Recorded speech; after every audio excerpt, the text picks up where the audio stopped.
Un tiers des chatons et des chiots en France infestés de vers. Diarrhée, vomissement, perte de poids ou encore ça.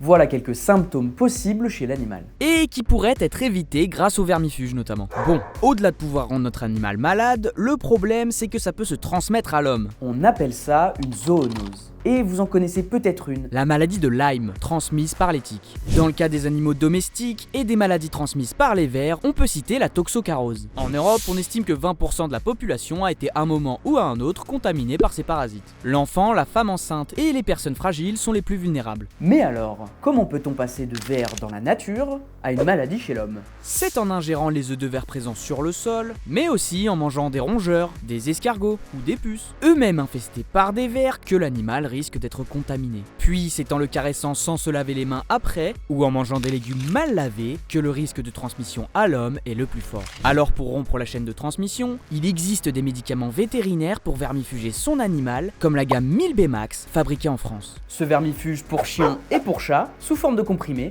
est vendu chez les professionnels de la santé animale. Il élimine les principaux vers qui peuvent s'attaquer aux animaux domestiques et se transmettre à l'homme. Pour bien protéger son animal et les personnes qui l'entourent, l'idéal, c'est de le vermifuger dès le plus jeune âge, puis régulièrement tout au long de sa vie. Et ne vous fiez pas aux apparences. Votre animal peut être contaminé sans que vous ne le sachiez, car contrairement aux puces et aux tiques, les vers sont très souvent invisibles.